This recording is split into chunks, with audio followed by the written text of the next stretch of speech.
个好人是什么感受？便是觉着这世间无一不好，无一不善内心，坦坦荡荡，无所愧疚，生来欢喜，死亦无愧。Hello, Singaporeans. Singapore can have a standard minimum wage without increasing running costs. What do you think?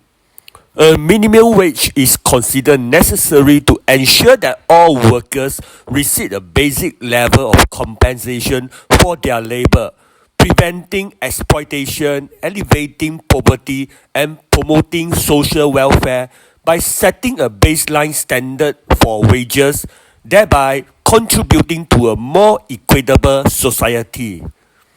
And so, I am in favor of raising the minimum wage because it will improve the overall standard of living for minimum wage workers by providing enough income to handle a rising cost of living. We all know, and we all should know, inflation can erode the purchasing power of minimum wages over time. To address this, Singapore can index the minimum wage to inflation rates. This means that the minimum wage is adjusted periodically to ensure that its real value remains relatively constant. But some will say the disadvantages of increasing the minimum wage is the potential for businesses to raise prices, thus fueling inflation. We know PAP IBs and PAP diehard supporters will argue that raising the minimum wage will likely result in wages and salaries increasing across the board, thereby substantially increasing operating expenses for companies. This will then increase the prices of products and services to cover their increased labor costs. I want to say, this is not totally true. Now, listen carefully to every single word that I'm going to say. I'm telling you that we can maintain a minimum wage without significantly increasing running costs.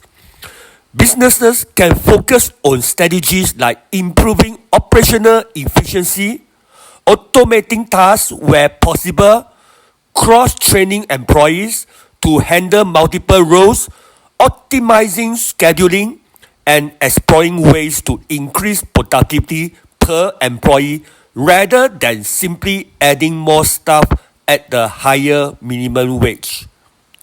Does our PAP 4G team know about this?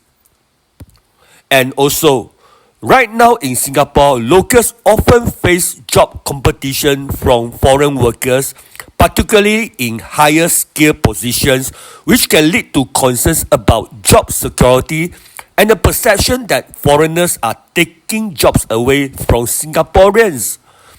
Prompting the PAP government to implement policies like the Fair Consideration Framework to ensure local candidates are given fair consideration for employment opportunities. So let's not play with words. Do you think this Fair Consideration Framework is very successful in helping our Singaporean workers? Singaporeans, please remember there is no one-size-fits-all policy. A single set of rules or approach cannot be applied effectively to every situation or individual, as people and circumstances are too diverse and require customized solutions. Essentially, a policy needs to be adaptable to different needs and contexts. Does this PAP 4G team understand this? And also, this trend of criticizing opposition ideas and then you see PAP adopting them has been ongoing. The PAP constantly presents itself as the A team with exceptional leadership while dismissing the opposition as bumbling idiots, and this is done with the support with state-controlled media outlets which continue to downplay the contributions of the oppositions while glorifying the ruling party. What do you think? Let's not play with words. Singaporeans are welcome to read brilliant detailed proposals and ideas from strong oppositions like SDP, Red Dot United, RDU, WP, and PSP at their official websites. And we know very well that our mainstream media will not share them with you. Singapore needs fresh ideas that does not squeeze the citizen. Yes, I repeat again. Singapore needs fresh ideas that does not squeeze the citizens. Do you think the PAP's same old tired policies will save us? Lastly, I would love to hear your thoughts on all I had said. I am Puah from Red Dot United. Thank you.